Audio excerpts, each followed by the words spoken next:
Samajwadi party, जैसे हमने पहले एक इंटरव्यू में हमने कहा था, अब यही होता है ना कि घबराहट में उन लोगों के पैंट कटते चले जा रहे हैं। उन्होंने एक हमारे आपके ही चैनल पर दिए गए इंटरव्यू को कट पेस्ट करके उन्होंने एक वीडियो चलाया, ट्वीट किया कि अखिलेश यादव जी को बीच चौराहे पर गोली मारने की धमकी अरविंद राजभर ने दे डाला। मणिपुर की घटना पर हमने अपनी प्रतिक्रिया दिया था, लेकिन समाजवादियों ने उसको जोड़ दिया अखिलेश यादव से। माननीय अखिलेश यादव जी की बेइज्जती उससे हुई है। कहीं ना कहीं अखिलेश यादव इससे परेशान भी हैं कि जिस प्रकार का कृत्य उसने किया है, यह कृत्य गड़बड़ है। सुहेलदेव भारतीय समाज पार्टी घबरा करके नहीं चलती। शिवपाल यादव को भी पता है, अखिलेश यादव को पता है कि ओम प्रकाश राजभर सुहेलदेव भारतीय समाज पार्टी पूर्वांचल की सबसे मजबूत पार्टी है। समाजवादी के पास न कोई अब जनाधार बचा है और न ही कार्यकर्ताओं का समूह बचा है। विपक्ष में देखिए कोई जान नहीं है। कार्यकर्ता इनके पास नहीं रहे तो आने वाले कुछ समयों में यह समाजवादी का नाम समाप्तवादी पार्टी हो जाएगी। अभी हम मौजूद है सुभाष के प्रदेश कार्यालय लखनऊ में और हमसे बात करने के लिए पार्टी के महासचिव अरविंद राजभर जी है। सर, आज कई दल के नेता को अपने पार्टी में शामिल कराया, सर क्या था पूरा कार्यक्रम? सुहेलदेव भारतीय समाज पार्टी का कारवां लगातार बढ़ रहा है और इसी कड़ी में आज अभी 31 जुलाई को पूर्व डीआईजी हमारे सर्वेश राणा जी रिटायर हुए हैं अभी 31 जुलाई को। तो उनकी मंशा थी कि हम माननीय नेताजी के विचारधारा से प्रभावित हैं। सुहेलदेव भारतीय समाज पार्टी की जो सोच है, जो लड़ाई है, उससे हम प्रभावित हैं और हम भी राजनीति में आकर के जनता की सेवा करना चाहते हैं। तो आज प्रथम दृष्टया तो उनके लिए प्रेस कॉन्फ्रेंस रखी गई थी और इसके साथ साथ प्रदेश के बहुत सारे लोग, सैकड़ों की संख्या में आज सुहेलदेव भारतीय समाज पार्टी की सदस्यता ग्रहण किए हैं। जो समाजवादी पार्टी के लोग थे, कुछ कांग्रेस के लोग थे, कुछ बहुजन समाज पार्टी के लोग थे, कुछ वर्तमान में जिला पंचायत सदस्य भी थे, कुछ प्रमुख भी थे। तो आज का कार्यक्रम जो था वो सुहेलदेव भारतीय समाज पार्टी के सदस्यता अभियान का था। कहीं ना कहीं सदस्यता इसलिए लोग ले रहे हैं क्योंकि उत्तर प्रदेश में जो पूर्व की सरकारें रही हैं, वो सरकारें कहीं ना कहीं जनता को ठगने का काम किए हैं, बेरोजगार नौजवानों को और बेरोजगार करने का काम किया है। ऐसे लोगों से उब करके सबको ये दिख रहा है कि सुहेलदेव भारतीय समाज पार्टी एकमात्र ऐसी पार्टी है जो समस्त वंचित वर्गों की बात करती है, उनके सामाजिक, शैक्षणिक, राजनीतिक, आर्थिक जो सुधार करना है उस पर काम भी करती है। इसी कड़ी को लेकर के हम लोगों ने आज प्रेस कॉन्फ्रेंस रखा। इससे पहले बीजेपी ने भी कई नेताओं को अपने पार्टी में शामिल कराया और अब आप भी करा रहे हैं। तो सर, लोकसभा चुनाव से पहले आप विपक्ष को कमजोर करने का प्रयास है आपका? विपक्ष में देखिए कोई जान नहीं है। जो भी इस प्रकार के लोग दलों को ज्वाइन कर रहे हैं, चाहे भारतीय जनता पार्टी को, चाहे सुहेलदेव भारतीय समाज पार्टी को, उन लोगों को अच्छी प्रकार से पता है कि जो विपक्ष की पार्टियां हैं उनके नेता कार्यकर्ताओं से मिलते नहीं हैं, उनकी बात नहीं सुनते हैं, उनके बारे में नहीं सोचते हैं, उनका सुझाव तक नहीं मानते हैं।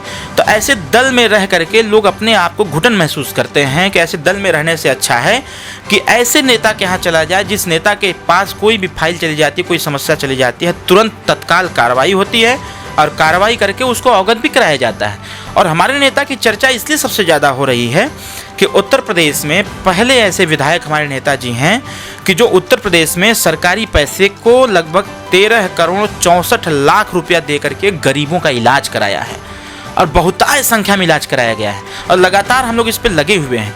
तो जनता को भी पता है और नेता को भी पता है कि हमें ऐसे व्यक्ति के साथ रहना चाहिए, ऐसे पार्टी के साथ रहना चाहिए जो काम करने की इच्छा रखता हो, जो काम करता हो, धरातल पे काम करता हो, जो संपूर्ण समाज को लेकर चलने का काम करता हो। कल विधानसभा में भी सर विपक्ष के द्वारा काफ़ी प्रदर्शन देखने को मिला महंगाई, बेरोजगारी को लेकर।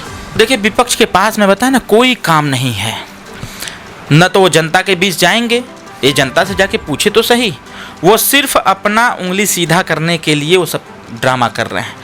समाजवादी पार्टी, जैसे हमने पहले एक इंटरव्यू में हमने कहा था, अब यही होता है ना कि घबराहट में उन लोगों के पैंट कटते चले जा रहे हैं।